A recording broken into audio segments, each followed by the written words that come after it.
keep updating this as we go along. I'd like to invite all of you to attend the different webinars and seminars that we have. No charge. It's all about that, and we'll try to promote your business as much as we can and show you how our friends are promoting them as well to make things happen.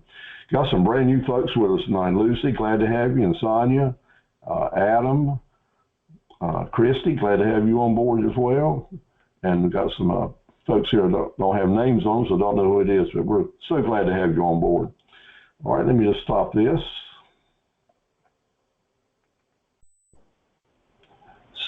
This is going to be recorded for you for tonight's session, and we'll send you a link to the recording so you can see the slides and details later on. Understanding depression is a part of depression. Depreciation is a part of what we're going to talk about tonight. A number of other things. The webinar is sponsored by the James Front Community College. John Hardison is the director. Great fellow, does a good job. Looks forward to working with you and for you. This is my presentation number 1036 on my journey, and I'm glad to have you on board. I'm not a lawyer or accountant or a CPA. I'm a fellow that's been in business for 64 years. Started when I was 12 years old with my dad at a small farm equipment dealership. But not a lawyer or an accountant or a tax advisor, but I do have a lot of free advice to offer to you in goodwill, no charge. And first, always advice is, before you make a major decision affecting your finances or your business or your future, get several opinions. Bounce it off the wall. Don't try to figure it out all by yourself. None of us are that smart. And a good place to get those opinions is at your small business centers, no doubt. Tonight, we're starting a 5-part series on Wednesday nights, all of them this same time, same place, same login. Each class will have two separate parts to it. And also, John wants us to try to address any questions that any of you have related to a particular area of your business. So during these 5 weeks, if you have something you'd like for us to discuss during the presentation, or a particular question that you have about your particular business, something you'd like for us to focus on, or some answers to it, send me an email. Those of you that have been on board know that I pay attention to them. I will respond to you. We'll do our very best to help you with any issues that you can, and I'll change these programs to adapt to what you did. We just had a request tonight from Edna about maybe talking about LLCs a little bit. I'm not an expert or a lawyer in all the fine points about the LLC, but I can certainly give you some introduction ideas, and I'll be including that into the process later on. So tonight we're talking about tax planning, depreciation, things like that. Next week we're going to talk about 15 businesses that you can start with $100 or less. Lots of times people just don't have the money to get something started, but don't realize that there's a lot of different types of businesses that you might get started with very little amount of money that you can actually have a little fundraiser maybe and get started. And then the second part of next week, we're going to talk about customer service to create more raving fan customers. Next week is going to dive real deep into forecasting and negotiating, give you some good business tools there. And then we're going to talk about how to find and keep the best employees and actually become a dream manager so that you can help your family and yourself maybe see some dreams come true. It'll be a very interesting program. Then the last of this 5 series will be how to price your products and your services, and 7 tips on conquering the competition. Then that'll wrap up this 5-part series. After that, we'll go into another one on into the spring and summer. Plus, there's a couple of bonuses during these next times. Tomorrow, if anyone's interested in starting a trucking company, we'll be doing a Zoom class from 6 to 8 p.m. tomorrow night. And on April 11th, if someone interested in starting a lawn care business, mowing, landscaping, that kind of stuff, I'll have a class on that. I'll be working with the Nash Community College, but of course, you're always welcome to join. And if you want more information on that, just drop me an email and I'll get the links to you. If you attend 4 out of the 5 next sessions, tonight being number 1, you will be eligible to receive an achievement award, and we'll be very happy to send it to you. No test or quiz required. And if you wanted to earn the Extra Mile Awards by doing videos that you weren't able to do during the last 7 weeks, you're welcome. you're welcome to send me that work, and I'll be glad to get you an extra mile award for that work as well. So let's talk about getting started. That's 95%, it seems like, of getting something done is that first step that's doing it. Well, we've all been through the basics, the business plan, the marketing, all these tools to get started, and now it's time to actually get out here and let's start making some money, make some sales. And it's kind of a scary point because now you actually don't take some money in and you don't be responsible for taxes. And taxes scare a lot of folks, but it's just as natural as it can be. It's just like eating breakfast with a cup of coffee. If you're going to do sales, you're going to have to be dealing with taxes. So it's time to become comfortable with it, and knowledge is the way to do that. So basically when I'm talking with new businesses that are just getting started, and we get into this area that you're ready now to move forward, here's kind of what I want you to think about doing. Is get organized in your mind and in your paper and on a chart even, or on your computer. Get organized. Get your preparation ready. Have your record keeping information ready to start, and come up with a checklist of the things that you need to get started in starting in businesses. And I'm going to go through that little checklist here in a little while. But to give you the comfort level that you need to feel good about your tax management issues, let's just talk about that just a little bit. First thing I'd suggest that you do is you actually start a calendar. And I call it a prospecting calendar in my business. That is, I keep a separate calendar, a separate list of times that I need to be interested in certain products or services that I sell. Because like right now, if I want to have webinars and seminars next fall, starting in September, right now is when I need to be in touch with my potential customers about seeing if I can book dates. So in your product line, you're going to be selling services and things that have certain seasons. So you want to be 6-8 months ahead of time in planning on how you're going to do that. Because if you wait till the last minute, the season's already come and gone. We have to plant seeds. And I've been sending out some emails to the folks that are on my mailing list showing you how I'm planting seeds in my equipment business with different things. I'm not trying to sell you guys equipment. Of course, if you want to buy it, that'll be fine, but I know most of you have no interest in that. But I'm sending these to you to encourage you to be doing the same type of stuff in your business. Prospecting calendar is like planting seeds so you'll have a harvest later on. And then it is so important that you take for real, that you take it serious, that you need to have orders and to have cash flow. And to get those orders, if you're brand new in business, that means you need to start making appointments, go see people, set goals that you want X number of orders per week or per month or X amount of sales. Actually get serious about getting that calendar down and start filling it in with what you're going to be doing to start creating cash flows. Absolutely important. And then as you get these orders, another part of organization is some more paperwork, some more bookkeeping. It's all part of it. Is you need to start listing those orders down and forecasting what you're going to need to do time-wise, money-wise, and material-wise to fill those orders. Because things just don't happen like that. And most of us are doing everything by ourselves. So the better organized that you can be, the more efficient and more profitable that you will be.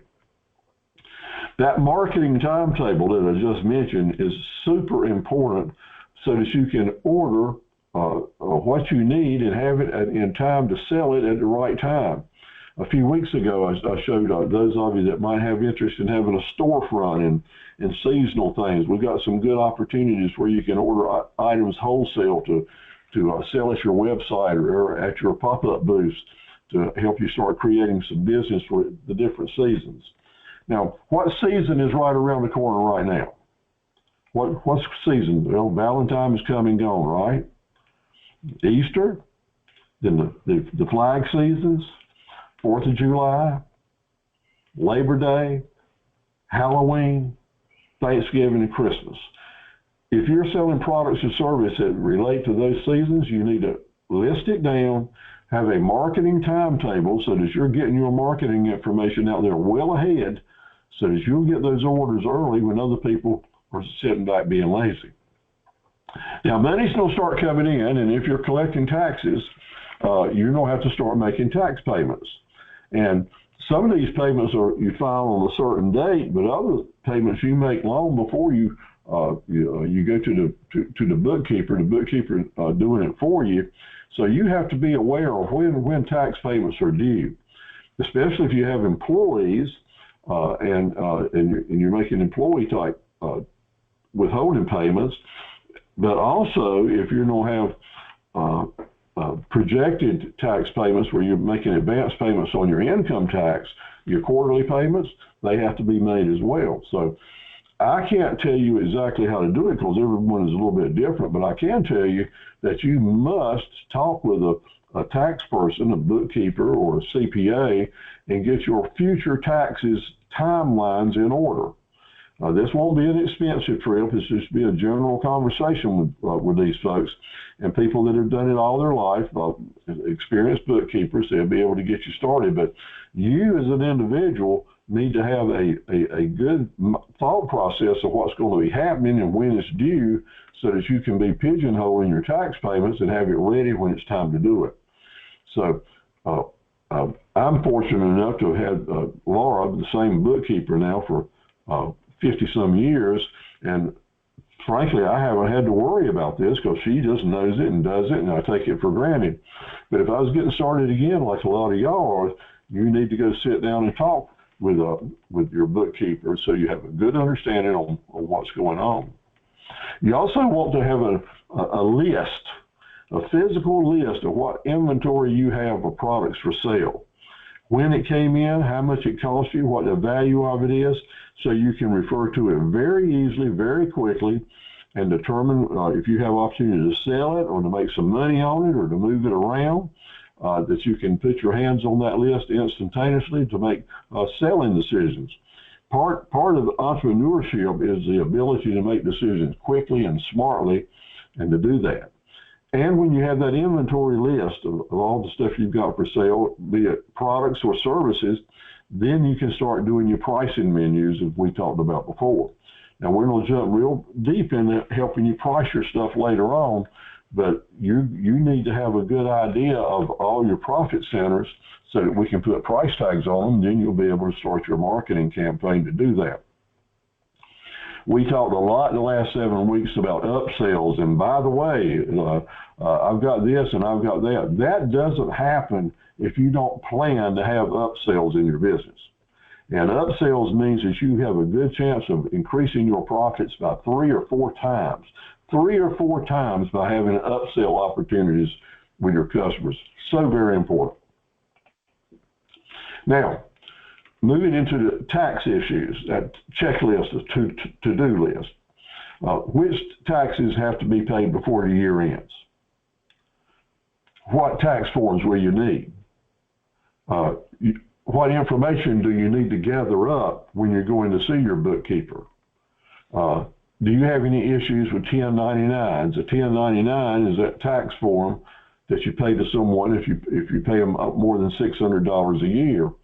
That way it keeps you legal and keeps them legal as well.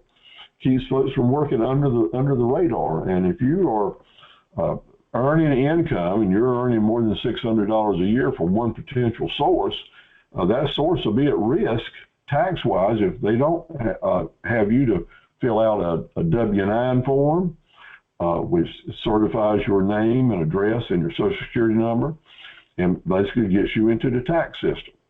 So 1099s become a real important topic, and it's better to talk about them early in the year instead of late in the year when maybe you've paid someone a lot of money and they don't want to tell you their Social Security number or your address.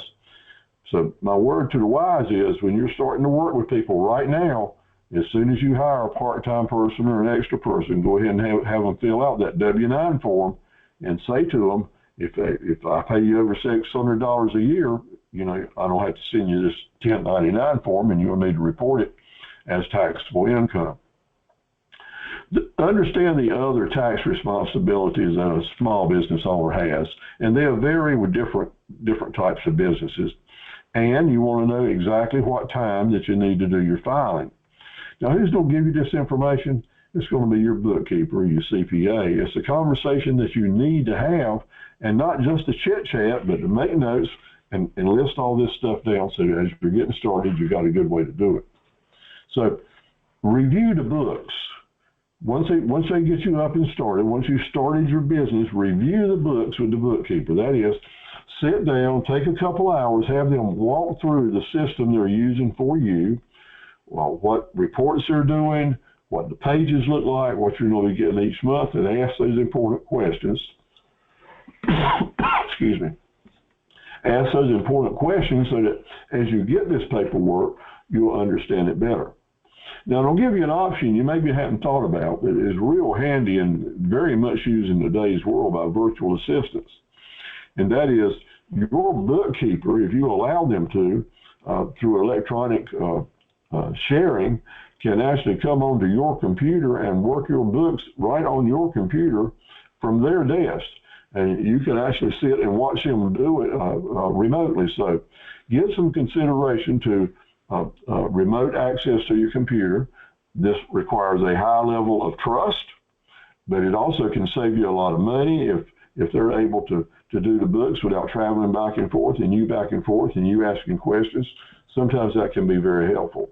I've had remote access with my bookkeeper and accountant for maybe 5 years. I hadn't had to use it a single time yet, but it is very comfortable to know that it's there.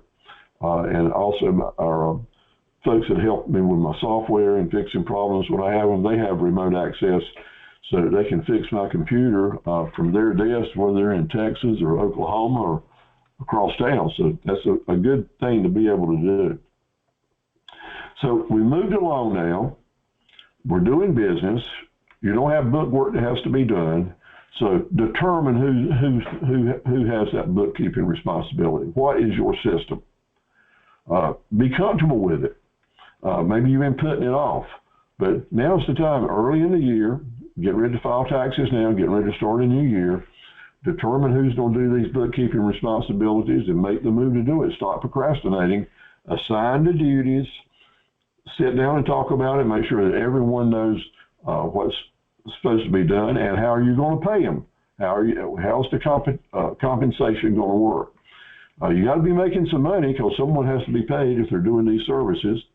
You can find these services to be very, very reasonable. Shop around, but find someone that you feel comfortable with that can handle what's going on. Once they're into it, then it's up to you to walk through that system with them. Sit down, let the bookkeeper show you what's going on with their QuickBooks or Intuit or whatever system they're using. Walk through the different pages, and I want you to understand how it comes together. The bookkeeping and tax part of this is not just to do the taxes and get them paid on a certain date. Your real advantage of understanding your bookkeeper is the information they can give to you will be very, very helpful in planning and forecasting your business so you can be more profitable. You want to ask them to give you the monthly charts and graphs and reports that you need. Every time they do a monthly report, those graphs and charts come out to show you how you're doing with the individual profit centers, areas that maybe you can improve in, what areas maybe you're spending too much money in. You can ask for a myriad of charts and graphs and reports that not going to cost you any more money because the bookkeeper will build it right into the reporting that they get with the monthly reports. But it will really help you understand how much money you're making or losing with your individual profit centers, and therefore you can direct and run your business a whole lot better. So I hope this helps you a lot. It's basically getting a good grip and understanding of where you're at with your bookkeeping and getting started now. Because let me tell you, the sun's coming out and it's time to start selling and smiling and enjoying it. As you get these invoices coming in, meter them right into the right place, feed them into the bookkeeping system, and smile a lot, and let's make us some profit. That's what we're out here to do, right? Part of getting started in business is understanding some of the lingo and how some words can take different meanings when we're talking about them in small business, and depreciation is certainly one of those. And it's a big, big deal for every business. Depreciation is. It's a science kind of. It's certainly a bookkeeping and accounting function that you can go as deep as you want. Well, in a 1 hour class, it's really hard to dig deep into anything like that. But I did find a internet information sheet written by Lisa Borga that does a fantastic job. She's a great writer and explains the ins and outs of depreciation quite well. And that's one of the handouts that are available to you. And if you didn't get a handout, make sure you go into chat and let me know that I need to email it to you. We have handouts and study guides that are free to send to you. But this is one I do want you to read because it'll kind of take the wrinkles out of some of the things that I'm saying here a little bit later on. But short term, simple terms, depreciation means it's a reduction of value of assets as time passes and you wear and tear. Things lose value as we use them, and that loss of value we refer to as depreciation. So it's talked about a lot.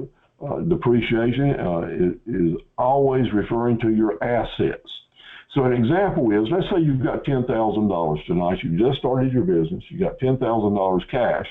Well, your company net worth is $10,000. But you need to buy something. Let's say you need to buy an industrial saw, and that saw is going to cost you $5,000. Well, the question is, when you spend that $5,000 on that saw, does that mean that your company value goes down to $5,000 because that's all the money you got left? So do you lose value when you use cash to buy assets? So the question is no. It's all recorded because that saw is still worth $5,000 and you still got $5,000 in the bank for a total of $10,000 value. That $10,000 will stay there at least the first few days or until that saw starts losing value.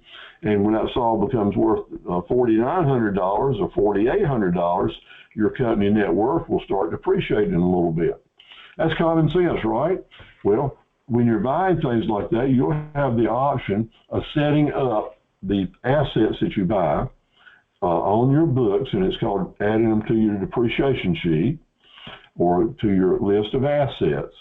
And when you put them on, you can determine how long you're going to let them stay on there before you start depreciating them down in value. And this is a two-way street because using this depreciation is indeed lowering the book value of your company, but it's also lowering the amount of income tax that you'll have to pay because the depreciation is subtracted from your tax liability. So let's say you have it set up on $1,000 per year depreciation write-off plan. Your first year, you're going to take $1,000 off right there, and the value is going to drop to $4,000 of the saw. And the next year, you'll take another $1,000 depreciation or write-off, as it's called sometime, comes down to $3,000. And the next year, two, and then one. So as you are depreciating the book value, you're also lowering your taxable income amount. So buying that saw not only helps you make money because you started making money with the saw, but it also helped lower your tax liabilities. So let's say that after 3 years that the saw is lost or destroyed. And after 3 years, the book value on that saw would be $3,000. And you'll have the option to take it off and take that loss, or to leave it on there and keep taking that $1,000 off. So you got a lot of flexibility when it comes to depreciation and the way you set it up. Normally, you set up your depreciation with your accountant because they're looking at the long-term issues, but every company might be doing their depreciation a little different. Now, after 5 years, the book value of that saw would be $0. But indeed, it may still be worth $3,500. So this brings us to the point that I want you to remember. Book value has nothing to do with fair market value. There are two different worlds of thinking.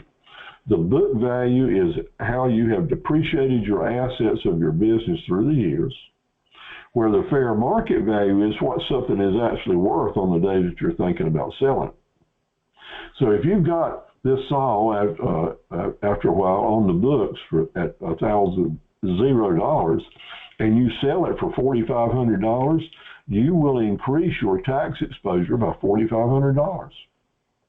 So lots of times you're better off to sell it for $100 and liquidate it any way that you can, or to turn it into cash, because this is an area that can work both ways for you when it comes to paying those taxes. So let's say that you've got it on the books now after 5 years at zero. You can mark that value down to $10 and just take it off the books if you want to, and move that off somewhere else and sell it or give it to someone, take a tax advantage on it like that. So now let's say that you have a taxable income of 80 grand. In other words, you made $80,000 above expenses. So the money you make above expenses is your exposure, taxable income exposure. And you bought a new asset this year that's worth $45,000. Sometimes you can write off 100% of new assets, and sometimes you can't. Sometimes you can write it for 3 years, sometimes for 7 years, or different. Congress is constantly changing how often you can handle your write-off exposure. But let's say that you could write it off 100% this year. And if you could, you would take that $45,000 and reduce your tax exposure by 45 grand. If you set it on a 3-year write-off plan, you would reduce your tax exposure by $15,000 per year. 5 years, $9,000, 7 years, $6,000. So it has a lot to do with how you're doing. So as your company is growing, maybe making profit, maybe not making profit, then you as the owner and your bookkeeper and accountant will determine what is the best evasion, not evasion, but to reduce your exposure tax-wise by the way you handle your depreciation. Avoidance is the word I was looking for, tax avoidance. And using depreciation is a good way to do that. So sometimes folks will say, well, I need to spend some money so I can make some money. If I spend money, I won't have to pay as many taxes. Well, sometimes that's true, but you've got to be real careful here. So I'm going to give you a lot of red ink here.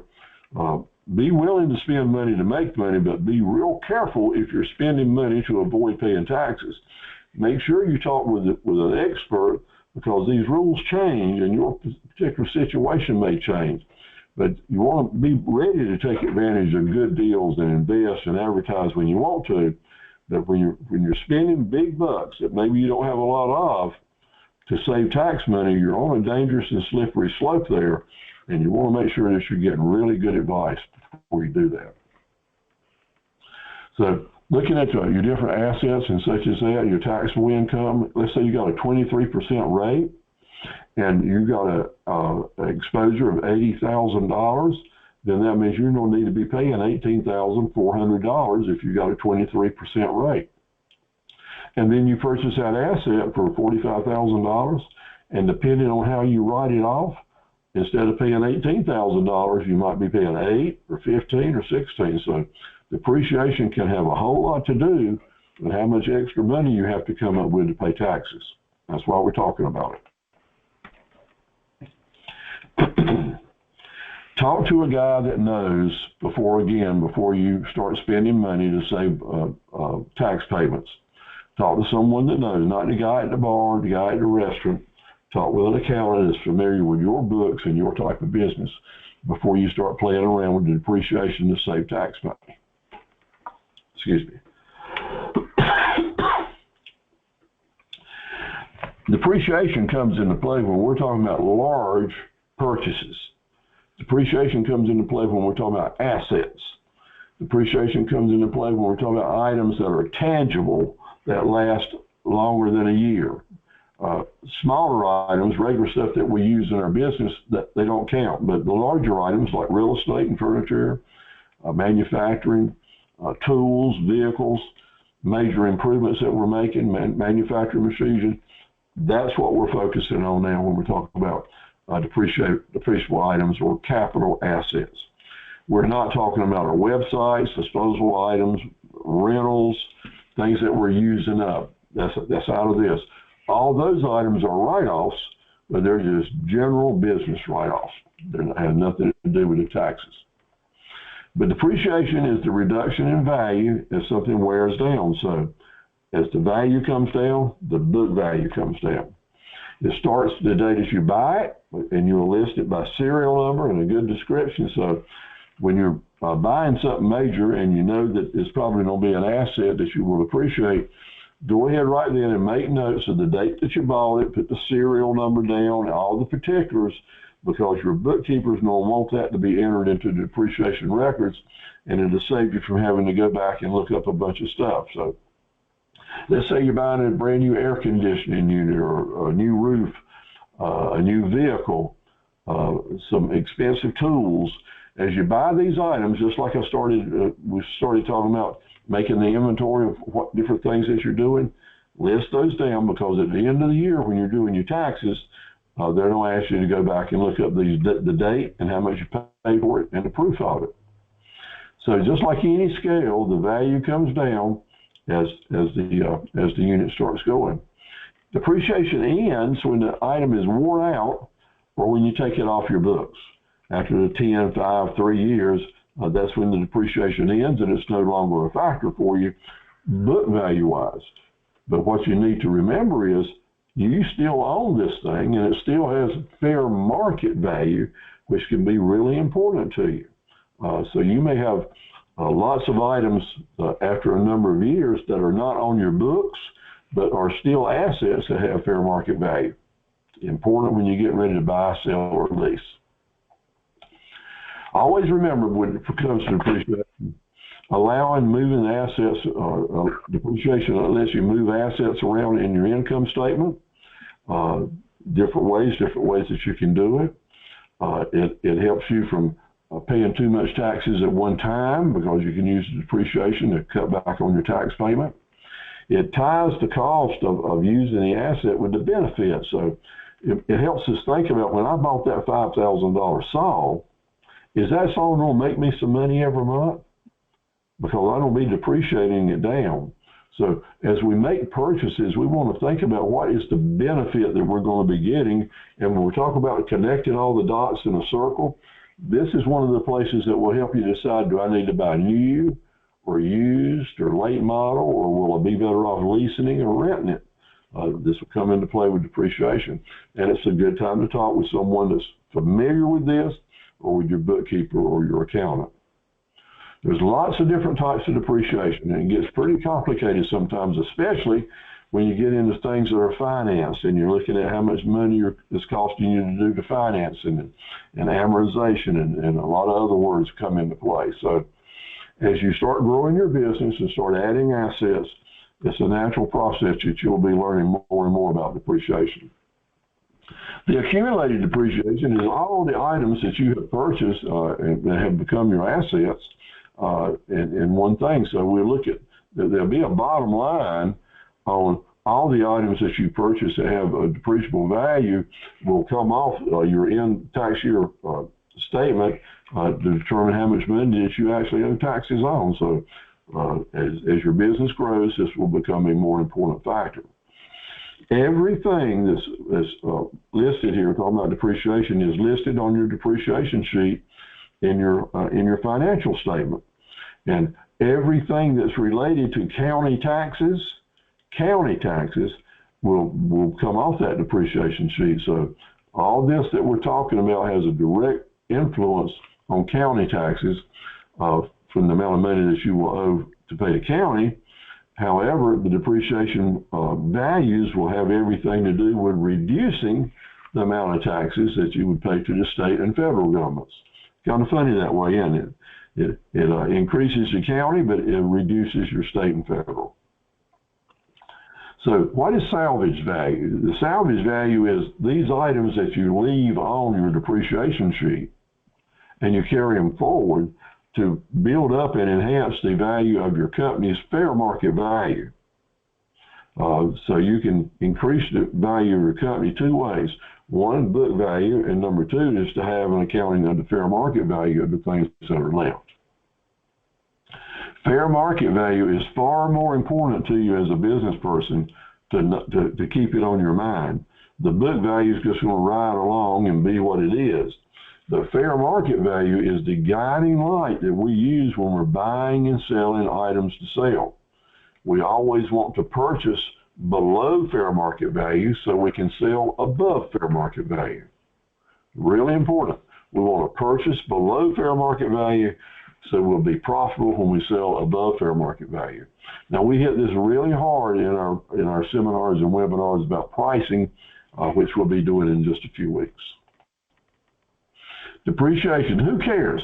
Who cares about depreciation? You hadn't thought about it before. Why are we thinking about it tonight?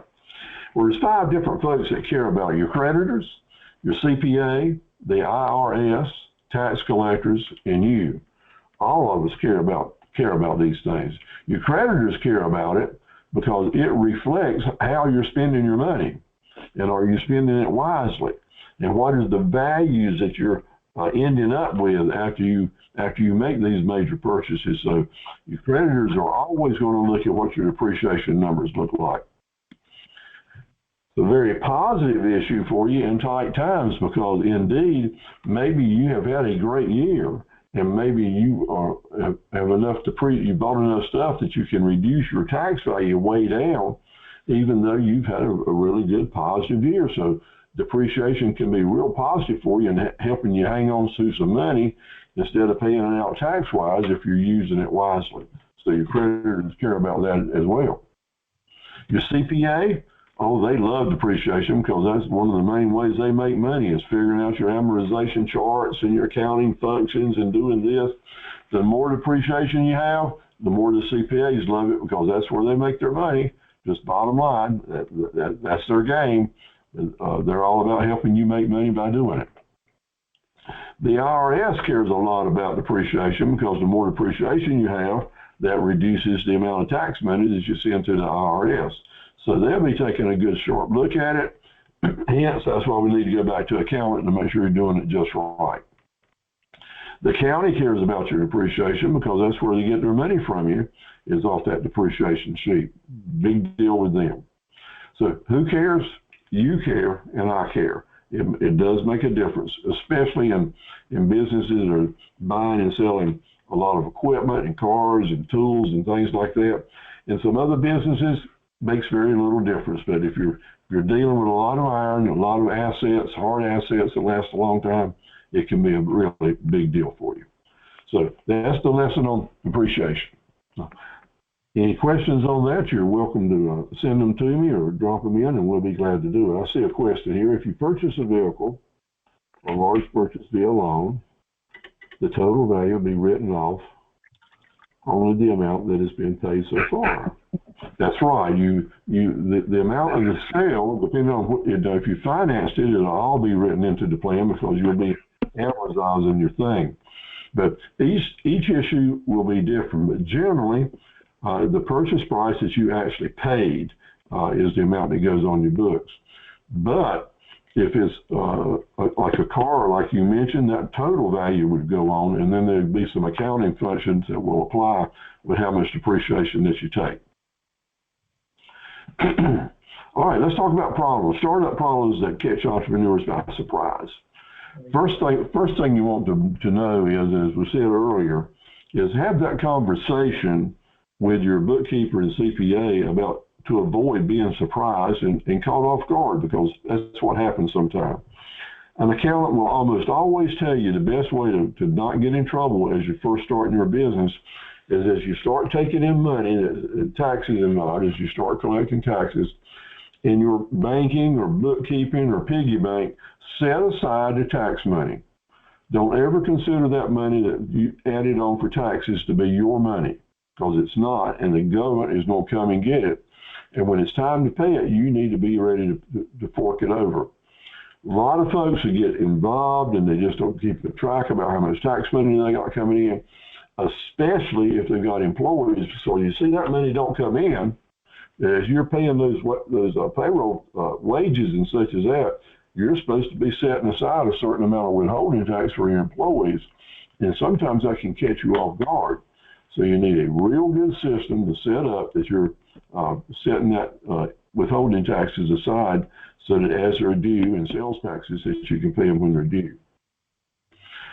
Taxes are all about record keeping, and there's so many records to keep, there's no doubt. I want you to know that you can keep up with your records a lot of different ways. So if you haven't got it yet, you're going to need a filing cabinet with 4 or 5 drawers in it just to handle the things we've talked about so far tonight. Blank forms, blank paper, blank folders, blank this, ledgers, ink, paper. So go ahead and get yourself organized as a business person should be. Get your filing system set up, not only in your filing cabinet, but also on your computer. So as the information comes in, you'll be able to tuck it away and get to it when you need it.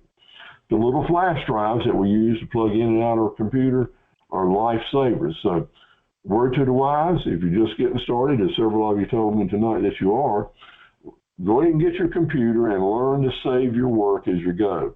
What is so disappointing and heartbreaking is to get really deep into a project and be working along really hard, and then all of a sudden the wrong button happens or a power failure comes along and you lose your work and have to go back and redo it again.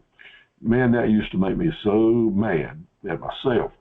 So now I've tried to learn every now and then is to hit that save button, and my Windows 10 actually saves some stuff for me if you tell it to. If you don't know how to set up your Windows to save your work as you go, get somebody to help you do that, because it will really be helpful in case you have a power shortage or hit the wrong button sometime. What that is your software is constantly saving your work as you're working at it. Some records you don't have to keep permanently, just forever and ever, and they're listed here in the slide. Different types of audit reports and copyrights and capital stock and mortgages and deeds. Of course, there's some things you're not going to throw away, but you want to keep them in a safe, dry place. Safe, dry place. Make sure you do that. Financial statements, tax returns, trademark registration, lots of different items like that. Wow, we got a good crowd tonight. Thank you all for being with us. I hope you're enjoying the program so far. And use that chat board to ask questions, or if you came on board and you didn't get the handouts, put the chat there with your email address, and I'll email them to you tomorrow. Other things we have to keep for 7 years. 7 years. And I even stretch it out to 8 years, because I know that sometimes things will come in late and we put them in a box the year after.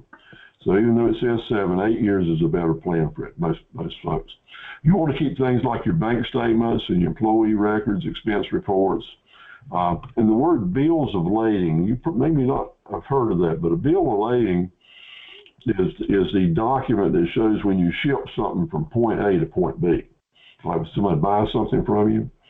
And there are a lot of different items that when you ship out of state, you don't have to charge sales tax. But there's some you do. But if you are shipping out of state and not charging sales tax, when you're audited, the tax people will want you to prove that you shipped it out of state. And you do that with your bill of lading.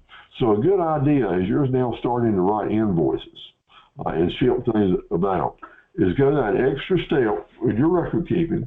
It's a little step right now, but it'll save you a lot of time and energy later on. With every invoice, write on there or have a document backing it up, how it was shipped, and what the pro number was, or the tracking information. That way you can prove that why you didn't collect sales tax on it. It's not a bad idea to do that anyway, because all the time now with all this shipping and tracking going on, and folks not making deliveries like they're supposed to, that's a good record to keep up with. Matter of fact, I'm going to add that onto the list for the next time. Keep up with your tracking information with your invoices. Employee records are very important. They can always come back if you've had an accident or something on the job and make a big deal for you. Sales tax returns, the invoices, records. Now remember our invoices? We talked about it last week. The invoice needs to be numbered and dated so you can stack them in such a way that you can refer back to them and find them. It is just amazing how often you'll need to go back and look up an invoice for a customer. So just from day one, just start it. I'm looking right here this afternoon. I wrote my invoice number 158,798. 158,798 to a gym in Evansville, Indiana. So that's 65 years worth of invoices. How about that? Payroll records, you'll want to keep those, and you'll keep all your cancel checks for 7 years. Now we're living in, all of us are in eastern North Carolina or somewhere, we're in a flood zone or tornado zone or a hurricane zone. All the time, it seems like with weather changing like it is, that there's more and more disasters. Well, when you have a disaster in your area, there's a chance that FEMA, the federal government FEMA, will come in and offer low interest loans or maybe some free payments and things like that to help small businesses get back on their feet. Well, in order for you to qualify for any of that, you don't have to be able to get to your records. So make sure you put your records where you can find them. And now here's the two-edged sword. We all are trying to get started and pay as little taxes as possible, and therefore we manufacture our returns in such a way to pay as little taxes as possible by showing we made as little profit as possible. But if you're not showing that you made profit on your tax returns, and you go to FEMA and you ask them to reimburse you for profits that you lost, you're not going to have anything to back it up. So it's a really good idea to learn about depreciation, because when you can be making profit and using depreciation to help reduce your tax load, and FEMA will still help you out more because they'll take that depreciation into very serious consideration, and it will improve your position. Just a little tip to the wise there. Let's see if I can we'll get some background noise here. There you go. If you want to lock on, you can. At the end of the program, I'm going to take a few minutes and talk, but right now I've muted the mics. Expenses and deductions. There's two basic types of business expense. Capital expense, those are items that for assets that we would have used depreciation on. And then there's general business expense, or just a general write-off. It's important that you know the difference. So as you're buying items for your company, you have a sense, do I need to buy something that costs a little more so I can expense it as an asset, or is this just a general write-off? So there's some items here you need to know about. First of all, business expense is just what you spend every day for conducting your business trade. Rent, business travel, paying employees, salaries, all those things are just general, here and gone. They're intangible. The money spent, there's nothing to show for it. Capital expenses mean there's something left to show for it, and that's something to show for it is called an asset. And those items get a whole lot of attention that we've been talking about here before. So a new printer, $250 or $2,500 paper. Some businesses would call that capital assets, like a new printer in my business would last me for 10 years, so I'd write it up as an asset and depreciate it. But an insurance company with 200 adjusters out there with printers, they consider that just a throwaway money, and it would just be a general write-off. But a $2,500 printer with a model and a serial number that's going to last 10 years, most everyone would probably depreciate it, call it an asset. Paper? Nah, it will never be considered an asset. A box of paper won't, because you use them up. Don't stay around. Sets of tires can cost a lot of money. Engines for trucks can cost a lot of money. Rentals can cost a lot of money. Depending on how important it is to your business and how many tires you use a year, or how many engines you put in trucks, or whatever, you may or may not depreciate those items. That's the beauty of this, is that you as an individual small business owner, talking with your bookkeeper, will have the option to depreciate some of these items or to write some of them off, depending on which best suits you for your tax avoidance. But rent will always be a write-off. Always. You won't ever depreciate rental. Paying $12,000 a week payroll, write-off. The money you spend to people, to experts to help you, like CPAs or lawyers or management firms, that's 100% write-off. But a new set of shop tools, let's say you spent $4,000 on some tools, I'd probably call those an asset. But you know, very seldom will someone just buy $4,000 at one time. We buy our tools $50 this month, $100 next month, and so forth. But if you keep up with all these tools that you've got, and you have got a collection now, a tool set, that you can put in one box or show in one spot and prove that here these tools are, you can take those little invoices, add them up together and group them, and then use them as a capital expense. Help you save some tax money. If you're renting a forklift, no, got to write it off. Delivery costs would be write-offs.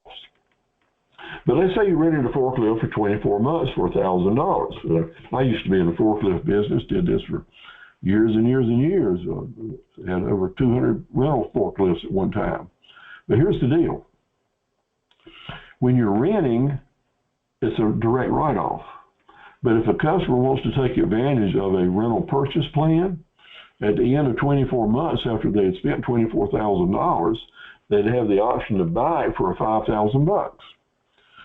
And if they do that, that machine would go on their books as a $5,000 forklift, even though it may be worth $20,000.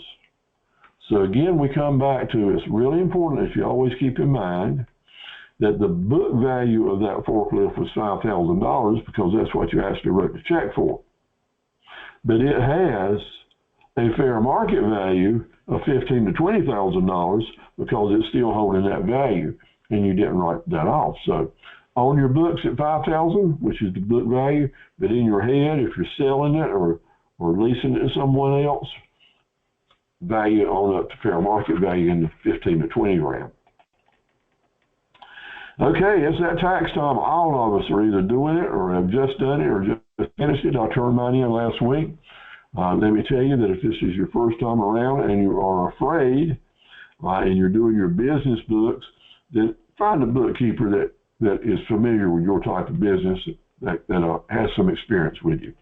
What is not a good picture is a very inexperienced entrepreneur who's never done books before, never filed their taxes before, and dealing with a bookkeeper that is just learning or just pretending that they know what they're doing. Your first year, try to find some experienced help and get started off on the right track. Remember earlier I talked about how important it is that y'all have a meeting, get your bookkeeping set up in such a way you understand it. Now there are a lot of virtual entrepreneurs out here that are in the bookkeeping business, QuickBooks and such as that. Excuse me. This past semester we had semester before last, we had 2 folks that are doing it. So I can give you some good referrals to virtual bookkeepers that can help you get started. And that's what I'd suggest that you do, folks that are familiar with your business. Not necessarily your particular business, but your type of business, because there's ins and outs of each one of those. But if you want some tips on that, I'll be glad to share with you. And we've got a lot of new folks with us tonight. As long as you're active with the Academy, and you keep me posted on the type of work that you're doing, we'll always be trying to refer other folks to you to help you get your business started, and also maybe send you to folks as you can. Tamika, I'm glad to see that you were able to join us on Wednesday night. We talked about you pretty earlier, and thanks for coming back and being with us tonight. 2 words now: avoidance and evasion. Avoidance and evasion. What's the difference between the two? Well, tax avoidance is legal.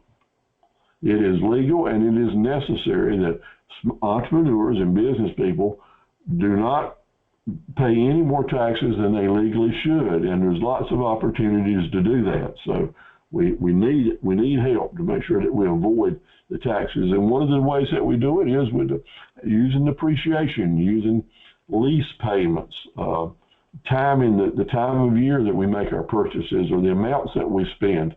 There's lots of different ways to avoid taxes, and I want to take advantage of that.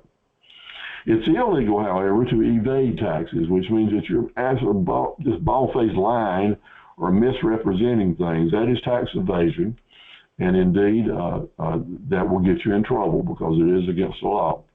Not only could you be arrested, but put in jail, have fines, and owe lots of money. So just remember, tax evasion is not a good time. And that's why we have our lawyers and our accountants to help us with that. If you go to court in a criminal case, you don't want a lawyer beside you. If you go to a tax audit, you're going to want a CPA beside you. Always remember that. CPAs serve as same as attorneys for you in a tax audit. Deductions. How many deductions can I get to save on that tax money?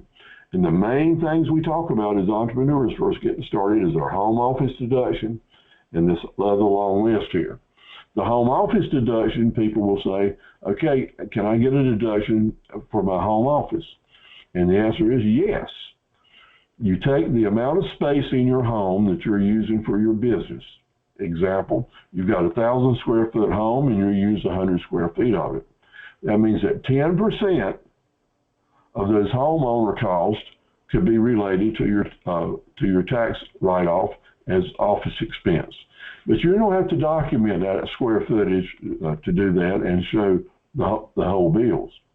A much better way to do this, in my opinion, is for you to have a freestanding office outside your house or a dedicated office area that you can actually rent.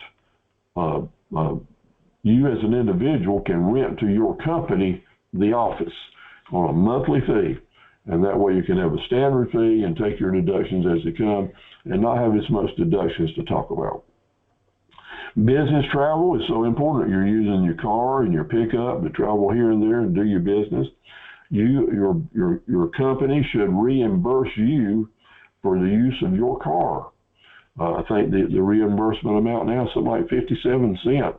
It's gone up this year, but it's pretty good, which would mean if it's a 57 cent per mile reimbursement and you drove your car 100 miles towards business, that's $57 that the company should write you a check for to help you offset your expenses.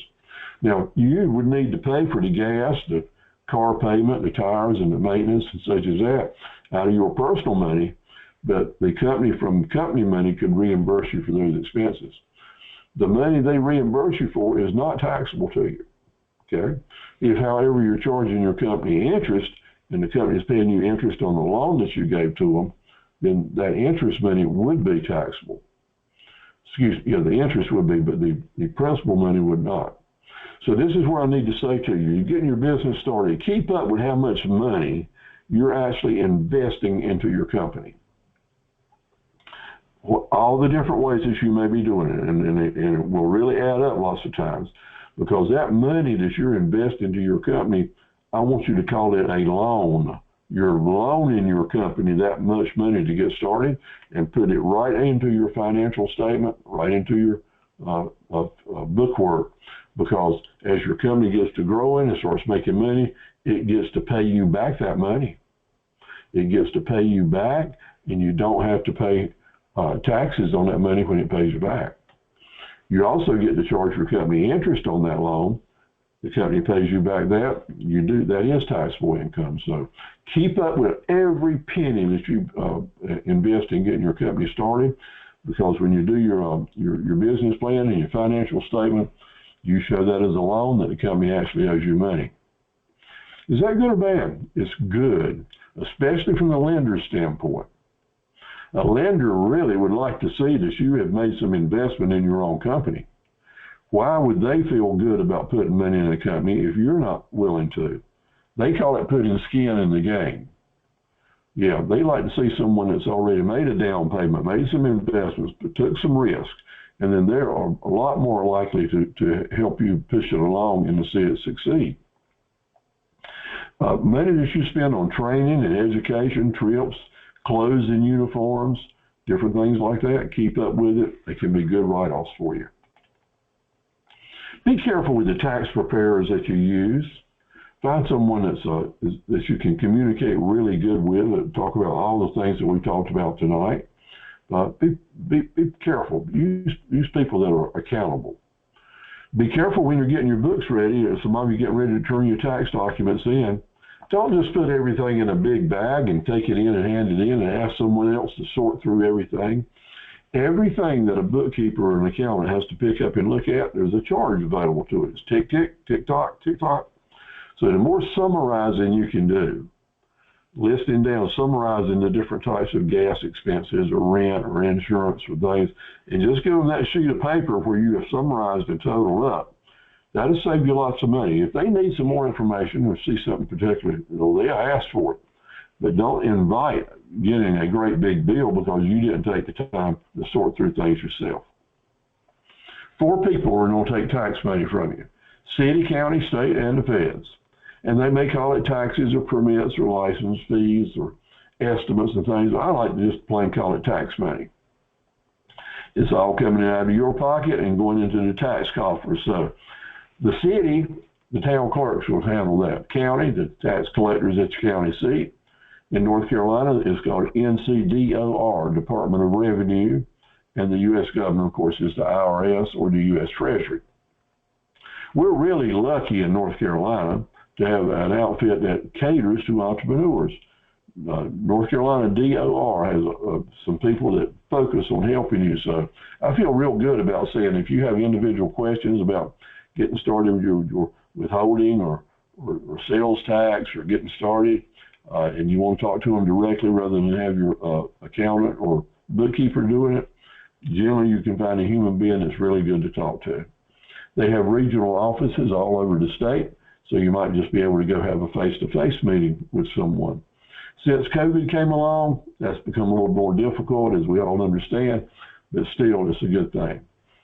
Your local small business center director will know the local folks with NCDOR who will be most knowledgeable about any issues that you have. So go into the small business center and asking them to help you get in touch with the right people related to taxes. That's a good thing to do. They'll be glad to do it, and that's what they're there for. A lot of people to get in touch with, and if you want, I've given you in your handout here how to get in touch with them, phone numbers such as that for sales and use tax issues, different types of taxes that would come involved. Generally, all these would be with the state. Did you know you were going to get to pay a franchise tax? Yeah, you didn't know that. Well, I don't have a Chick-fil-A either or McDonald's, but I get to pay a franchise tax on my state and my federal terms. Just to know that'll be a $100 or $200 charge on every return. That's where they make a little bit of money, whether you owe any tax money or not. You're going to pay enough money at least to cover the paperwork. So that's why that franchise tax is on there. So don't get excited when you see that. Now, your county taxes have to be listed. The county will send you a business tax listing once you register your EIN number and such as that. Each year in December, usually in December, they'll send you a tax listing where you're supposed to list down all your tax information, which is generally everything coming off your depreciation sheet. That depreciation sheet becomes really important. And you're supposed to file that back by January 1st. Well, listen, if you have an accountant doing your taxes and that depreciation sheet is where you get the information for your county taxes, there's no way that you can make that filing on December 1st because the accountant isn't going to give you your paperwork back until April 15th. So every county has a website.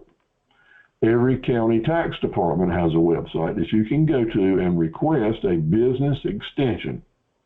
A business extension on your taxes till April 15th. All you have to do is ask for it, and they will agree to it. There's no charge for that. But if you do not get that extension, then you're going to have to pay a 10% penalty whenever you do file the taxes. 10% tax penalty. So just know that at the first of the year, at the end of the year, when you get that county tax notice, you go ahead and go online and ask for an extension, and you'll be okay. Once you get that tax form, you'll see that it marries right up to your financial statement that your accountant is doing for you that's showing your depreciated items. You'll take each and every number right off there and transfer it over. And then each year it becomes easier and easier because you just pretty much duplicate the same work. Staying off of the radar screen is kind of important. None of us want to be audited, do we? I know that I don't. The good news is that less than 1% of our tax forms are audited. So our chances are low, but there are a few items. There are a few things that we do that raise flags and encourage the tax people to audit us, and that's what I want to talk to you about tonight. Things not to do that raise flags and say, hey, please come audit me. And let's talk about those just a minute.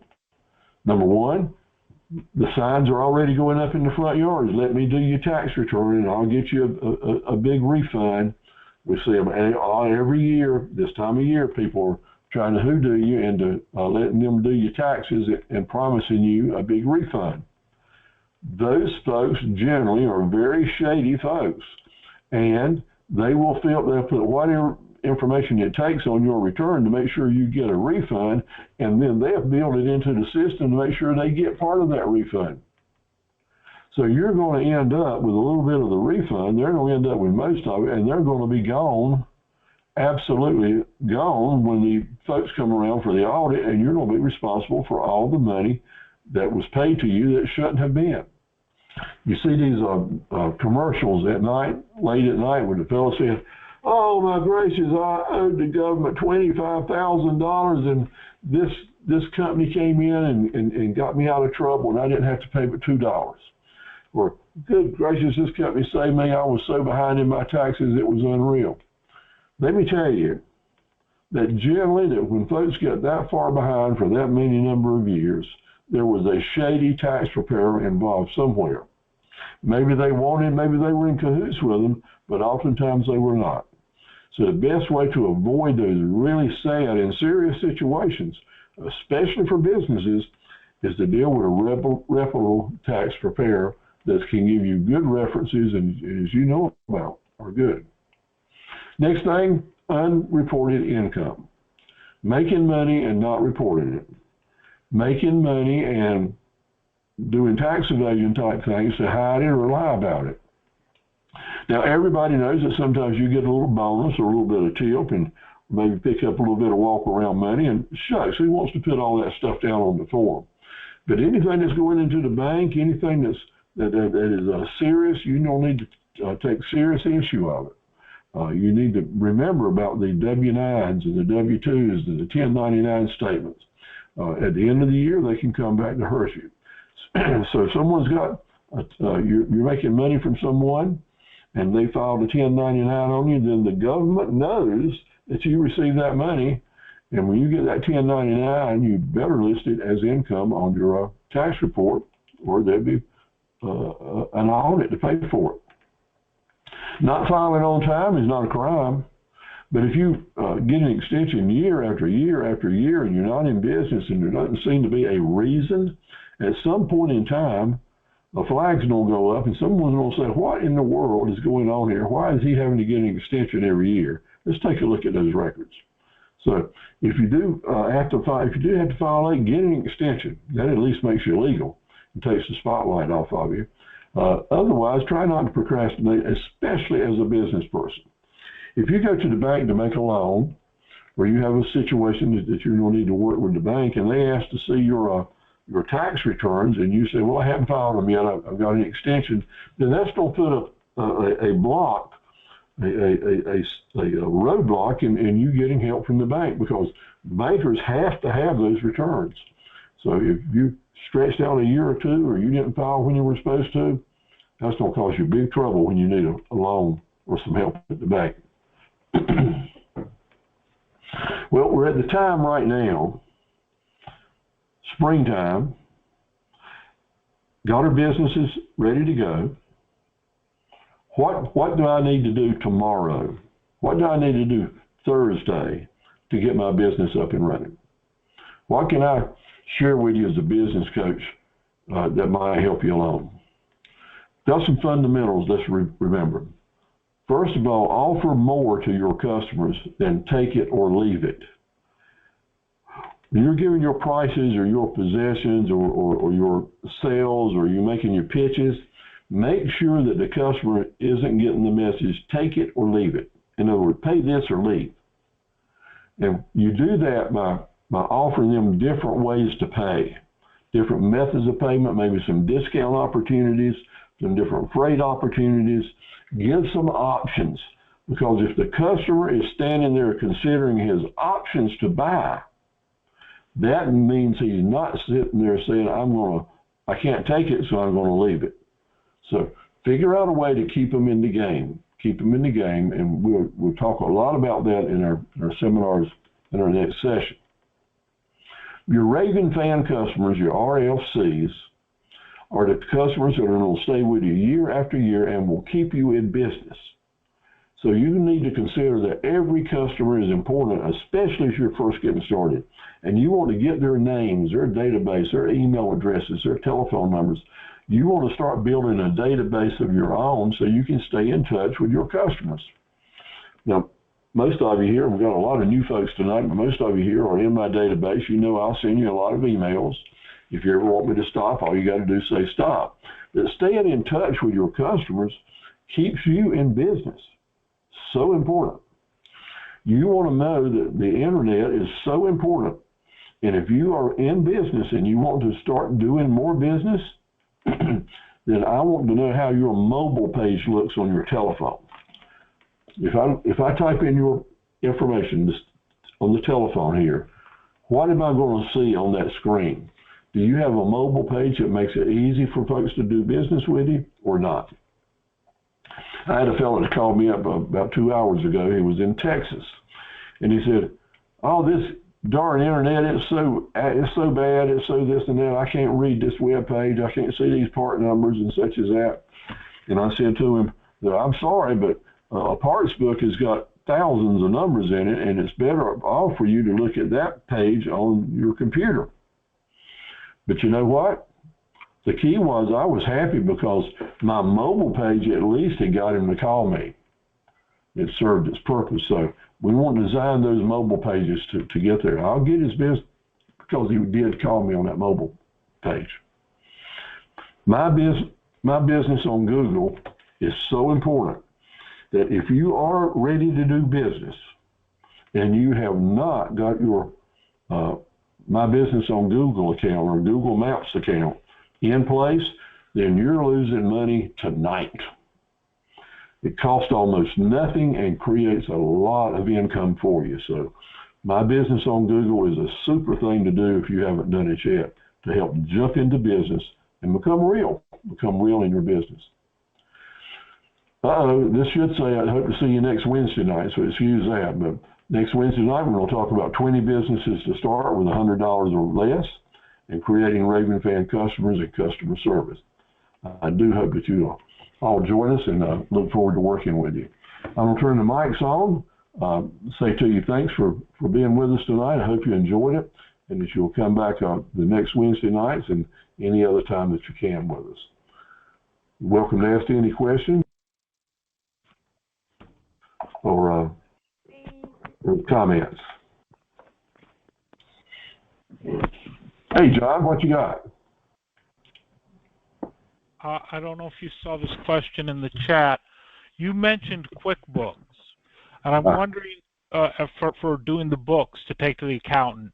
I was wondering, for some businesses, is an Excel spreadsheet adequate, or do you recommend QuickBooks for all businesses? As you're first getting started, just a sheet of paper with lines on it is fine. Excel is fine. But as soon as you're ready to start doing tax reports, then you will want to transfer that information into a QuickBooks system. Okay. Yeah. But it's important, because that may be two or three, I don't know how far along you are in doing business, but I do want you to start keeping records tonight. No. I keep records. I have an Excel spreadsheet. I'm just wondering, is that adequate for me to go to the accountant? It's a good place to start. Absolutely. It would be a good place. But you do recommend eventually working up to QuickBooks, though? Yes, and there's several systems out there now that are not called QuickBooks, but most of your accountants are familiar with it. Some folks do it themselves or can give you some quick tutorials. Well, I might just take a class in it, something like this. Good idea. Good idea. I'm sorry, I was just going to thank you for answering my question. Sure, and I can recommend some folks that will help you if you want me to. Great. Okay, anyone else? Hey, Steve, this is Tamika. Hello, Tamika. How are you tonight? Good. I just wanted to say hi, and the way this volleyball is going, I'll be just trying to do it on my phone and hopping in whenever I can. And thank you for the information. Yeah, did you get your certificates through the mail? No, I didn't. Well, they've been sent to you. They've been mailed to you at your office address. Oh, okay. I'll go check that. I was Yeah. thinking my home address. I'll go check that. I want a picture of you holding that certificate. Okay, I'll do it. All right. Well, thank you so much. You're welcome. Have a good night. Excuse me. Forgive the calls, guys. I don't be well sometime. Danielle, good to see you tonight. I've missed you the last couple of weeks.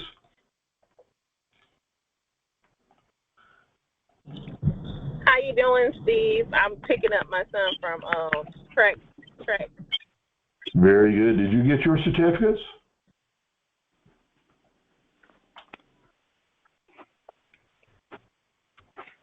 No, sir. I have to check my P.O. box. All righty. John, did you have something else?